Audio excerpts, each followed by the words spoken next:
as we continue to bring you rolling coverage of the ANC's Election Manifesto, where scores of supporters have started gathering at the Moses Mabhida Stadium in Durban for the party's manifesto launch. Let's get an update on how those preparations are going from our reporter, Juniour Khumalo. Juniour, a very good morning to you once again.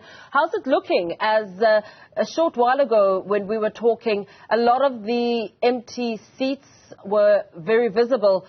Has there been any improvement?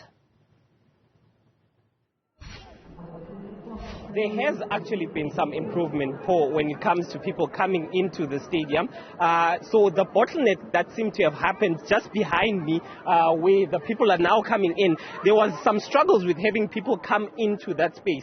But now it seems to have been resolved. A lot of people are now coming in. The stadium is still very empty for now, but we expect it to start filling up at least by 10 o'clock when the program is expected to start.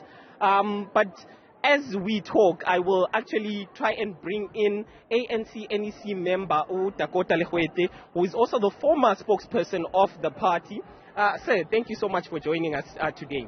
Before the ANC came for this manifesto launch, there was a series of manifesto reviews looking at the 2019 manifesto and some of the challenges that the ANC experienced in terms of fulfilling those promises. What did the ANC find out from that manifesto review process, and what is it doing differently this time around? Thank you very much. The full details will be presented by His Excellency Commander-in-Chief Matamela Ramaphosa when he presents the manifesto to you. But what we can tell you, it's our experience of 30 years. You would know in the past 30 years as the ANC, we managed to build over 4.7 million houses, which houses almost 17 million South Africans. We have managed to educate over 700,000 annually kids through our National Student Financial Aid Scheme. We have seen a lot of these things swallows. That's what we have managed to do. We have managed also to build new, not only RDPs, because sometimes people forget that there was no four ways in Johannesburg, there was no Aspen, there was no Balido in Durban, there was no Zimbali. Those are some of the investment opportunities in property in the industry that were brought by the ANC. We have managed to build roads, we have managed to build over 47 new TVET colleges, over 3 universities, over 7 courts. We have managed to build over 20,000 kilometers of roads in areas where it was not there before. We have managed to put over 18 million South Africans on a social security net who never had an opportunity to get income. We have managed to put over 10 million kids who could not get a carry or scarfing to go to school from their parents through the school nutrition program. So there's a number of things we have done, but we have also admitted as the ANC that there's a lot that we still have to do, and part of what we are bringing is action related to compliance. For instance, we will be going seriously on getting proceeds of our natural endowments through beneficiation, and we will also be putting an export tax on some of the commodities that leaves our country as part of ensuring that some of the proceeds remain in the country to help us build infrastructure further, to help us invest on human resources of our people and the capacity of our country. Yeah, speaking of the challenges, you did talk to us about the ANC acknowledging some of the challenges that it faced. One of those challenges has been the huge unemployment that is currently affecting the country, as well as gender-based violence. What do you expect the president to say about those two situations in the country? Look, the issue of unemployment is one of the priorities, especially youth and women unemployment. We are going to work on that, but the only thing that can help us to deal with unemployment is economic growth. So you will be aware that currently we have a sluggish economy that grows at less than 1%. Projections, according to the Minister of Finance, is that it will rise at least to 1.3%. We want it to grow between 3 and 6% because that will give us an opportunity to create millions of jobs, in particular for our young people. But what we have also agreed about is to bring new systems, to build more skills amongst our youth, upskill them, reskill some, so that they can help us with their artisanal or vocational training to industrialize the economy. So those are some of the strategies we're bringing. But the full detail, we'll receive it once our Commander-in-Chief, President Matamela Ramaphosa, presents. Speaking about the President's address today, there seems to be a bit of challenges in terms of letting people into the stadium.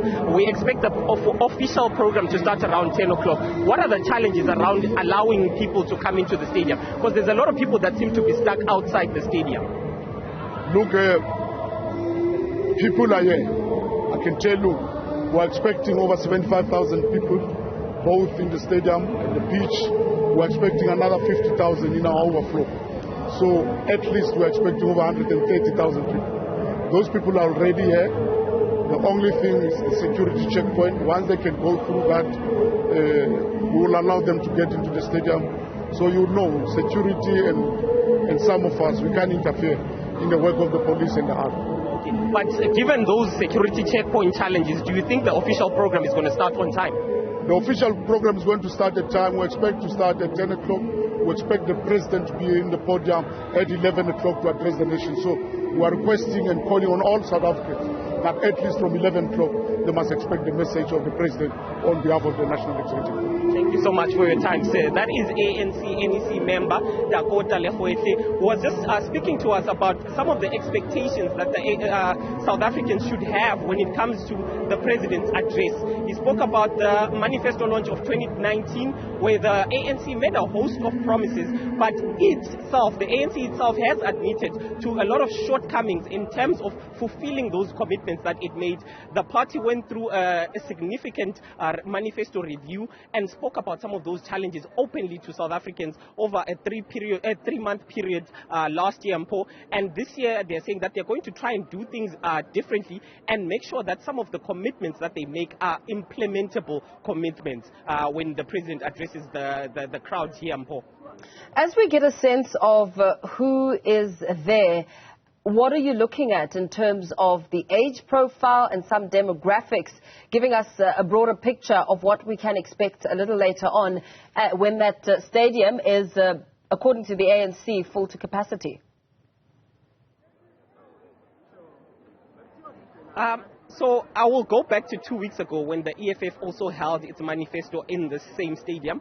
The EFF actually managed to bring in a lot of young people. Like the majority of the crowd was made up of a lot of young people. But looking at the demographic this time around, it's a mix. Like there's a lot of young people that are here, but also the tried and tested supporters of the ANC have also come out in their numbers. We know the ANC Women's League with their regalia, the green shirts and black skirts, they have actually come in their numbers. And funny enough, they are the ones who are here on time. The younger people are the ones who are still making their way into the stadium. But I'll just get out of the picture so that my colleague Ukitumetsu can just show you some of the individuals here who are just standing there waiting to go into their seats and be allocated where they are expected to sit. But if you look beyond the podium, there's a podium there in front of us. If you look beyond that, there's a lot of empty seats that are still visible here in this stadium. And we just spoke to Dakota right now, and he spoke about the challenges when it comes to the security checkpoints. That's where the problem seems to be.